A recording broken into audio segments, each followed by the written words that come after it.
welcome back to another episode of the Panther Soccer Podcast. We're on episode 19, the Sophia Ballesteri episode. What do you have to say about Sophia? Sophia was a sophomore this year. Super fun to watch. I mean, she will knock anyone over. Small but mighty might be a good way to describe Sophia. She's from some super fun place. I think it's something, Wisconsin. Muskego. Muskego, yeah, super fun to say. Or Muskego. So yeah, she's been playing, starting a decent amount this year. But something that's changed since last year, I believe. Nothing wrong with that. Yeah, I don't know. She's always super fun to watch. She had a few yellow cards last season, which are always fun. Yeah, she has started all but one game so far this year. So, she's a regular, that's for sure. Yeah. Averaging about 49 minutes, I would say. Yeah, just a solid midfielder. Oh, and fun fact about her, sorry to embarrass you, but the one thing that really stands out about her, not really stands out, but during Ashley's interview, because Sophia and Ashley live together, Ashley was just telling me about her roommates and all that fun stuff, and she was like, yeah, I don't know what Morgan's up to right now, I don't know what Lizzie's up to right now, but all I know is that Sophia is currently playing Fortnite with her boyfriend, so I should probably get back and make sure that, she's doing okay or whatever, and yeah, I don't know, I thought that was really funny. I love that. Playing Fortnite with, yeah. All right, so since our last episode, we have played one very disappointing game. So we were not able to beat Drake as we all was hoping for. Yeah, my English is not good there. It's fine, but honestly, there's a lot of positives that came out of that game. A lot of negatives as well, but one of those negatives we'll try to avoid talking about, but I think I know what you're talking about. Yeah. Publicity. Oh, God. No such thing as bad publicity, but... No, yeah, I just thought I'd say, come on now, there's such thing, but... right, so we lost to Drake 2-1, unfortunately. Actually, let's just recap the game, and then we'll talk about the positives of the game. You recap it. You get going. So, first off, I want to say, just on the fan side of things, I think things were pretty even. I mean, it was an away game, but between the UNI parents and our student section, I would say 50-50. Oh, attendance-wise, yeah. Yeah, attendance-wise, at least. And with us making noise most of the game, I would say we probably had the home feel. Oh, that was a positive I was referring to that we were going to talk about after the recap. Yeah, maybe we should have talked about that before. My bad. Well, we can talk about that more later, I guess. But into the game, our starting 11 looked pretty similar to what it's been. So Drake opened up the scoring not even 5 minutes, just shy of 5 minutes into the game. A goal by Zoe Mahoney, and a clip that has gone viral. Mega viral. Yeah. But basically she did a flip throw from, 30 yards out, let's just say. I don't know the field marker, and I don't really want to watch it again. I've seen it plenty of times. Yeah. If you want to watch it yourself, we're not going to show it on the podcast at all because it's terrible. Like, it's a terrible way for us to go viral. So if you want to find it yourself, just literally look up Drake Soccer. It'll be the first video that'll pop up. We're not going to show it on the pod. Or Sports Center #1 play, but... Yeah, from whatever day we played them. That was bad. Yeah. Anyways, so we opened with that goal. She does a flip throw from way out, and it's headed for goal. Caitlin tips it just before it goes in, so it does count as a goal there. Well, we might talk about that later. But Drake then scores a second after halftime, 57th minute. So we're back for 12 minutes or so from the second half. Yep. Scores Emma Nagel, I believe is how you pronounce the last name, on a cross. Right over Sophia Bull's head. Olivia Bull's head. Or Olivia, what did I say? Sophia. Olivia Bull's head. Just over Olivia Bull's head. Hits her, maybe traps with her chest, and takes another touch to shoot on basically a one-on-one at that point with Caitlin. That's their second goal. UNI does answer back about 8 minutes later, 65th minute. Macy Smith gets a goal, kind of just steals after goal kicks, something that happened to us last year. Yeah. But we're on the positive end of it this year. So Macy getting her 6th goal of the season there, but unfortunately that was all the scoring we had. So we do end up falling 2-1. Yeah, but I don't know what the term is. I've used it before, but our pressure on the defense is insane. Our press on the defense is insane this year. Yeah. It's something that we haven't seen in the past 2 seasons of us going to games, and Yeah. it's really cool to see how many goals that we've basically stolen because of our press. Yeah, there's been quite a few where we'll catch like the keeper off guard has happened a couple times, defense off a goal kick, or just they're passing it around and all it takes is one missed touch and you got a one-on-one with the keeper, and those are very high percentage chances. So Want to go into the positives of this game? yeah. Our student section was fire. Like, I don't mean to toot our own horn here, but holy crap. This was a dream of ours for the past 3 years now, to take a bus of students to an away game and basically troll the other team. Like, the reaction of all the Drake fans that were there were like, you've got to be kidding me. Is this a joke? They brought a whole bus. Granted, 20 students for a women's soccer game is pretty good, I would say. Because, that's about how much we're averaging for home games right now. I don't know, we're at that point of the year where it's soccer's a tough draw when NFL football is on, which I don't get. Yeah. Beyond me. Yeah, you have anything to say about the student section? No, I thought it was really fun. I think we did a good job of keeping consistent noise going throughout the match.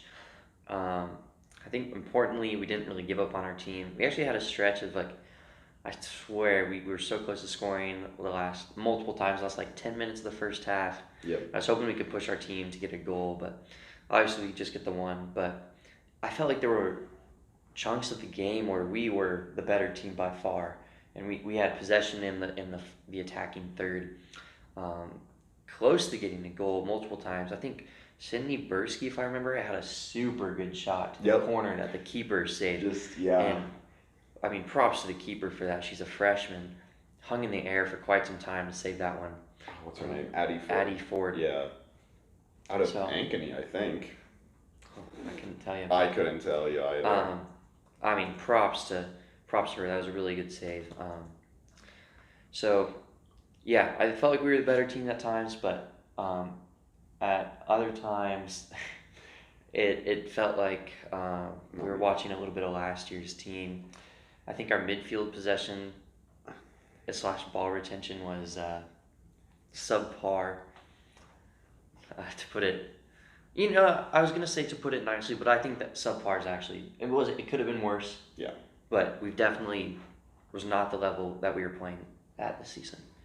Yeah, I agree. It just didn't look like the UNI Soccer that we've been used to over the past 3-4 weeks, 8 games. Yeah. But you know what? I hope this is just a stepping stone. I hope that we just make the adjustments and, yeah. I don't know. I have high hopes for this team. I don't think this past Sunday's game defines our team, because I know what we're capable of doing. I've seen us beat Omaha. I've seen us beat. Well, I wasn't there for Southern Utah, but we've beaten high quality teams. I don't think Drake is going to define how our season's going to turn out. Yeah. So, but not only that, but currently, UNI Women's Soccer is at the highest ranking that we've ever been at, ever. We started at 75th in the nation, and then we dropped down to 82. I don't know what happened, because you're supposed to go week by week with rankings, so I guess they updated it midday or something. Yeah, I just imagine some more teams played, and that's why. But yeah, 82nd in the nation. Yeah, this is the women's soccer RPI rankings. We're at 82nd. We're actually the highest team in the Valley right now in terms of rankings. Our our conference spans from 82nd, which is UNI, all the way down to 315, which is Southern Illinois, sitting at the bottom of the rankings. So it's a very wide range. Obviously, that will close as the season goes on, in my opinion. But But currently behind us, Drake is at 88th and Missouri State at 125. Then there's this pretty significant drop off. But yeah, we started out, I think, our regular, so I can always say regular season, our non-conference games. Started out really good with those, and I think that's why we're ranked so high. I would love for us to stay or go up. I think realistically, we'll kind of slide down as our overall record kind of evens out here with conference play. That's fair, but gosh darn it, you called me out the other day for saying that's fair a lot on the podcast. And after that, I'm like, okay, I'll never say it again. And here we are. That's fair. It's fine. Yeah. All right, UIC today, when this episode is being released. So UIC's most recent game, I just saw it pan over. They just beat Southern Illinois 1-0. It kind of brings me a little bit of hope because I don't think Southern Illinois is going to be that good this year. I could be way off. Currently, Southern Illinois is 316 in RPI rankings. Yeah. And non-conference play, they didn't look that great. I'm seeing a 1-4-3 record. Yeah. Not good. So for UIC to only beat them 1-0 gives me some hope for this coming Thursday.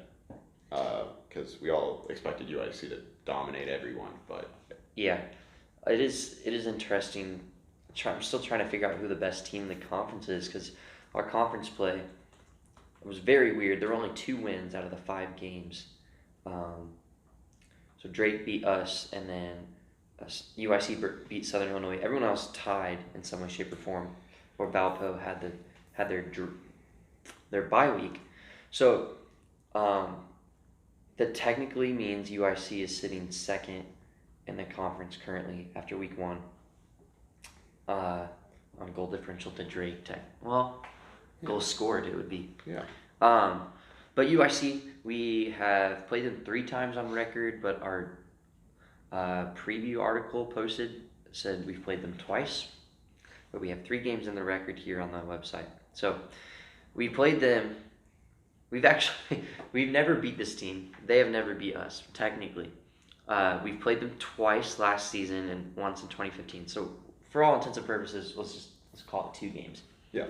So we played them in the regular season, tied 0-0. We played them in the postseason. We tied. The final score was 1-1, so it goes into the books as a tie. But that was our quarterfinals. Yep. In the tournament, so we did advance on penalties. It goes in the books as a tie, but we did advance in the tournament. So we beat them. Well, we have a winning record. Yeah. So depending on how you want to look at it, we have 3 ties or 2 ties against them. No team's ever won in 90 minutes, which is kind of interesting. So, I mean, if you want to be really technical, and 2 of those games finished out at 109 or 120 minutes. So, yeah, that's fair. So through a lot of minutes, I'm not going to do the math. Through a lot of minutes, no one has won. Yeah. Also, both teams have only scored 1 goal against each other. So maybe expect a low-scoring game. Throughout 330 minutes, we are tied 1-1. Gosh darn it. Why did I do the math? It's fine. So I would expect a low-scoring game. Honestly, 1-0. I could see a 1-0 victory. My bias is I really want to say UNI. This will be a tough one, though. Oh, yeah. It will be a tough one. I would not be disappointed to walk out of this with a tie. But obviously, you win your home games will be fine. So a home game, obviously, it's important to walk away with points. Yeah, I'm going to say 1-0. We're going to pull off. I think after losing to Drake, there's going to be some fire in our players' bellies, and they're going to want to go after UIC. They're going to want to take their anger. I could totally see us getting 2 yellow cards throughout this game. I feel bad. Any players watching this right now, I won't be at the game. I have a wedding to go to. Back in Ashley's episode, I made a joke about this coming game, being like, yeah, I might have to skip my friend's wedding to go to the UIC game. Unfortunately, I am not going to pull through with that joke. I not have to go to this wedding, but I definitely should. Groomsmen, kind of important. Yeah. Sorry, UNI women's soccer team. I won't be at this game. But I hope you girls play well, and yeah, I apologize. Yeah.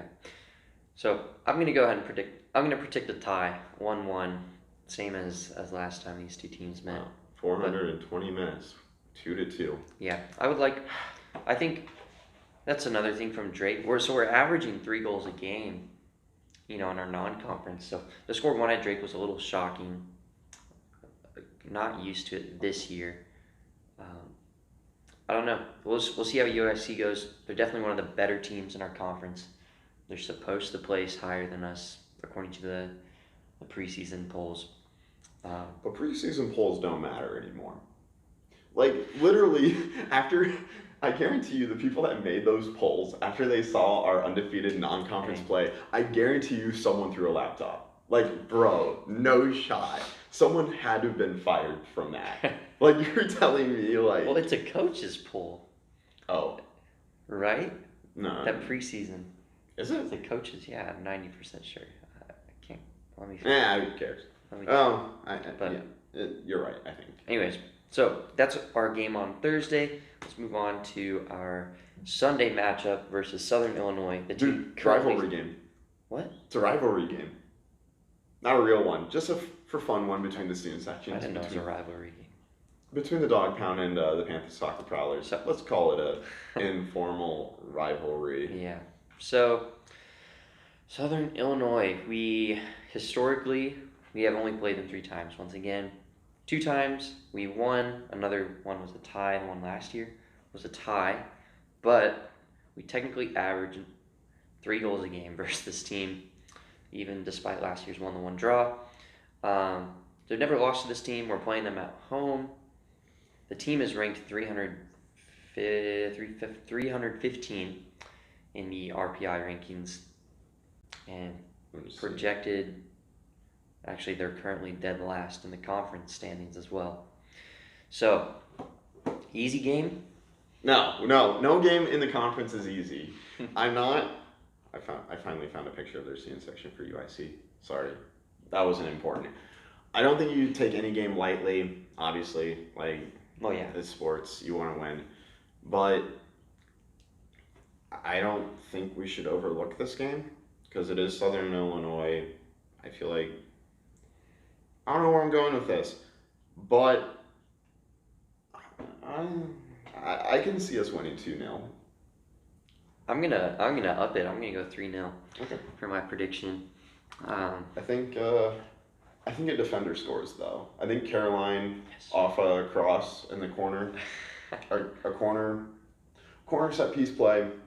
Caroline knocks one in, make it 1-0, 35th minute. 35th. and then Macy Smith with her 7th goal of the year, off a miscommunication play again, 2-0. Yeah. Oh, actually no, that was something that Southern Illinois has always struggled with, is getting the ball with her transitions. So with our high press, it might be more than 2-0. Ooh. Well, we just have to take advantage of their mistakes and keep having the high press that we've been great at so far. So you know what? 4-0. 4-0. All right, we got a 4-0 and a 3-0 predictions. So we come out of Basically, we're predicting to come out of this game relatively unscathed. I changed my mind again. 4-1. Okay, I think they'll get one in. Yeah, I think they have a returning forward, so a senior forward. But it should be a game that is not one of the more difficult in our conference play. Yeah. Our home games besides UIC are generally, let's just I'll make a blanket statement, the bottom half of the conference, generally speaking. So our home games should be nice and easy.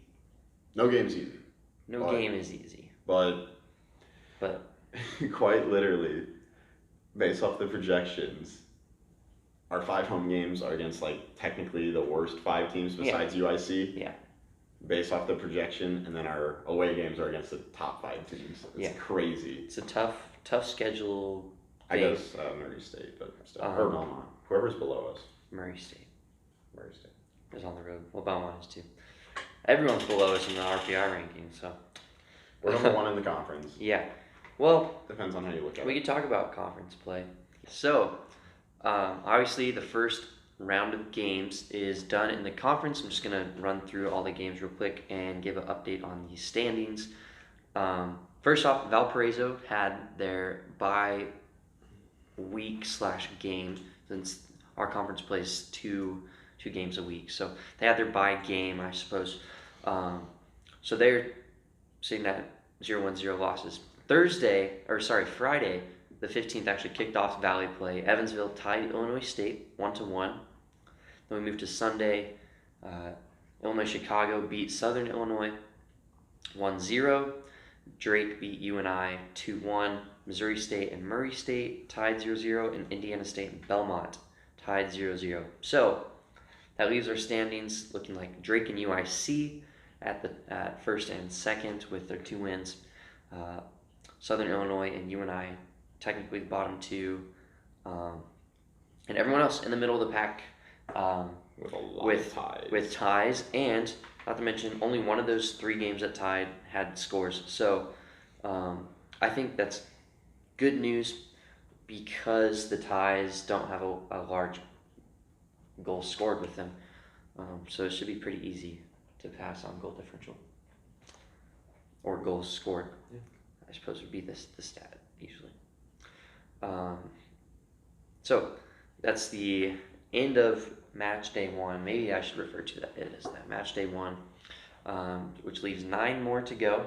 27 points on the board for the Panthers. Dude, that's so sad. We only have 9 games left, not including tournament play. And after this week, we will have 3 home games. Bro, don't make me sad. We've put a lot into this organization. Yeah. So for it to I don't know, it means a lot to us. Yeah. I don't know about you, but it means a lot to me. I know it means a lot. Yeah. So. But hopefully, after these 2 games, we'll move back up into the conference standings because I'm kind of sick of losing. I'm going to be honest here. What is this losing? This is 2023 UNI Women's Soccer. We should not be losing games. Yeah. I think looking forward to Thursday or today when it's released, match to pay attention to. I guess it'll be happening. Oh, well, never mind because they kick off at 7.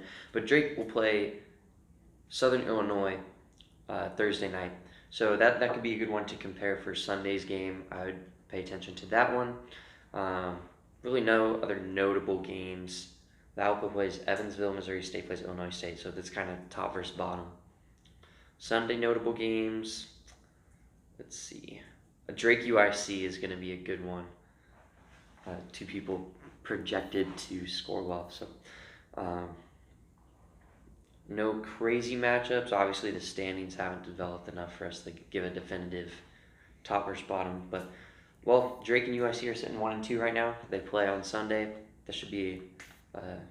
They play against each other? Yes. On Sunday? Ooh. Yep. So basically, Perfect. How our schedule, I believe most teams will probably do this, but UIC plays us on Thursday and Drake on Sunday, and Southern Illinois plays us on Sunday and Drake on Thursday. Drake on And that makes sense. They do their Iowa tour, I'll call it. Yeah. It's we'll do the same thing when we go to Kentucky, I believe, for Kentucky and Belmont, Nashville, or Tennessee. Yeah. For Belmont and Murray State. So those teams are on their Iowa tour, I will call it. So that can be nice. And want to talk about coaches poll? Oh yeah, we moved up in the coaches poll despite a loss. Yeah. Last time, I don't know if it was last week we mentioned this, but did we? I think so. Yeah, I think it had just broken. Yeah. So last week we were 10th in the coaches poll, and as of today we moved up to 9th despite the fact that we lost. Yeah. And we moved ahead of Missouri State, which, in all fairness, makes sense because they tied someone not that good, Murray State. Murray State, I believe. So it makes sense that we passed them, but for us to straight up move up, I don't know. Just give your opinion.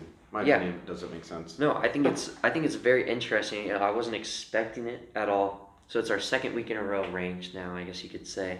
Um, I think two things about this are interesting, and all the other teams on here are Big 12 teams, 8 and up. Um, so we're not going to talk about that, but we're going to talk about you and I going from 10th and 9th. I think that's because we played Drake decently.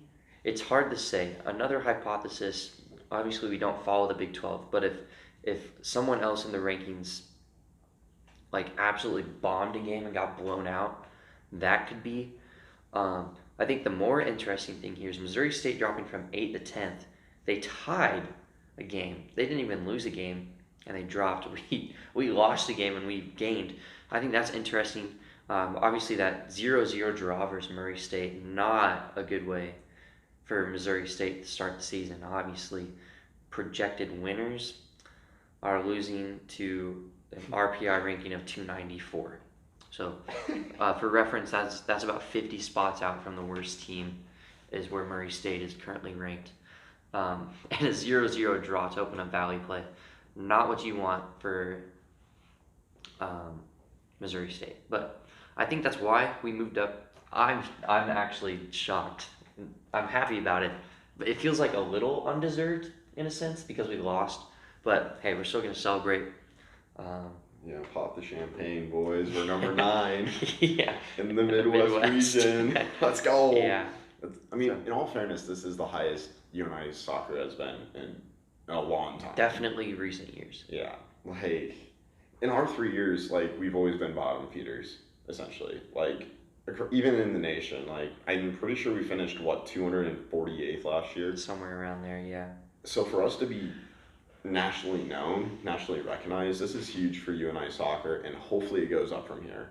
Yeah, I think we got a good chance to win. You know, if we could walk away from this week's game, so match day 2 and 3 with 4 or more points, so a win and a tie or better, that'd be phenomenal, in my opinion. It would hopefully just move us up to 8th, Yeah. 8th or 7th in the Midwest region. I think if we beat UIC, we're guaranteed 8th. Realistically. I could see. And then I think if we beat UIC and we tie Southern Illinois, I think they'll just consider the Southern Illinois game as a fluke. Theoretically, we should be like 5th if you look at the record. Okay, but we've also strength of schedule Yeah. is a factor, obviously. Oh But, yeah. that's kind of cool. You have anything else you want to add on rankings and future games? Nothing I can think of. Cool. Because we need to talk about Macy Smith. 6 goals. Was it 8 or 9 games now? 9 games? 4, 5, 6, 7. Yeah, she's played in every game. Yeah. Is that But 8 or 9? she is averaging just 23 minutes a game. And she has 6 goals, which is crazy. So those numbers, you'd think she'd be playing more. she's scoring on average every 35 minutes. That's over 2 goals a game. Yeah. Average. That is borderline 3 goals a game. Statistically, obviously. And granted, Not bad. she doesn't have the stamina to play all 90 minutes, I but agree. what she's doing for the team is great. Like, she's coming, like, you don't expect a bench player to score. You don't. Like, you have your starters there for a reason, to do the dirty work. And your bench players are up for cleanup. Yeah. That's how I see it. So for her to come off the bench, averaging only 23 minutes a game to score 6 goals, is just mind-boggling. I don't want to offend Lauren or Olivia Kneffley, but I'm kind of surprised she isn't being considered for a starting spot. We could have that talk because Macy has not started a single game this year. Obviously, 6 goals, only played 214 minutes, and averaging over 50% shot on goal percentage. She is producing more goals than anyone else. Now, Olivia and Lauren are both contributing quite a bit, but obviously Macy now leads the golden boot race on her team by 2 goals. There's something to be said about maybe you start her, but I have 2 things we could talk about. First off, you mentioned stamina. I don't know if she can run more than 40 minutes. I don't know. I feel like we haven't in our time haven't seen her play extended periods of time, if I remember right. Yeah, no. So she might be just kind of that short burst bench player. Obviously, extremely productive off the bench. Any coach would be drooling over that. A bench player that's as productive as her. I mean, imagine someone you could sub off and they're scoring almost every game. Yeah, exactly. That's crazy. Second of all, you can correct me if I'm wrong, but I believe off the field, Lauren and Olivia are decently close friends. So there could be some extra chemistry there between the two forwards. So I think maybe if you put Macy in, there's something to be said about chemistry. Obviously, we're not at practices. We don't know everything that happens off the field. So they could be just fine. But it could be a chemistry thing. Because I do think when Macy and Morgan are out there on our forwards, they work really well together, I think. And I will never be disappointed that when they get subbed on. Now, I am sad to see Olivia and Lauren get subbed off, obviously. Our two starting forwards. I feel like most people would be disappointed to see their starting forwards subbed off. But Macy, super productive. Morgan works really well beside her. So very, very good subs.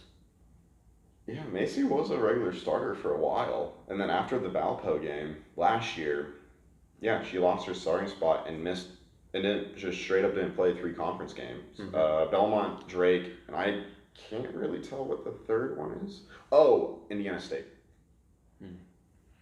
And Macy also primarily played defense last year, correct? Yeah, So that's true. so Yeah, because she had 88 minutes against Valparaiso. That's insane. yeah. But I don't know. Beyond me, it's out of my control. I shouldn't really technically have a say in positioning on who plays Yeah. where, because we're not coaches. Bruce honestly does such a good job with the team, and this Yeah. year is like proving that. He's done a great job this year, obviously. Sorry. So Macy has 19 shots, 10 on goal, but 19 shots puts her in third place on the team for shots taken, and she has played half the minutes of the two in front of her, and Yeah. basically significantly less minutes. So I think she's clearly been given some sort of instruction from the coaches on minutes to go on, cause some ruckus, work really hard, and take shots. I think that's something our team struggled in last year, was taking shots just to take shots. Not everyone has to be a perfect shot, but it's nice to see us shooting more confidently this year, which has led to increased goals among other factors. That's true. So Yeah, Macy Smith, just keep it up. absolutely, truly earning her title of the GOAT. Yeah, she's the GOAT. Every time I see her, I yell out, "It's the GOAT! It's the GOAT!" She hates it, but too bad. Yeah. All right. Any last thoughts, concerns? No concerns yet. We'll see how these next two games go. And next time we be recapping, we will be 30% of the way through the Valley season. So a decent chunk of it. Our standings will hopefully flush out some more, and we can start to get a better grasp on what the conference will look like. So I'm looking forward to that. That's a good point. Well, for now, see you guys next time for episode 20, where I interviewed Morgan Barnett. It's been a highly requested episode for a while now, and I think that episode turned out really well. And I don't know what else to say, but go Cats, and thank you again for watching.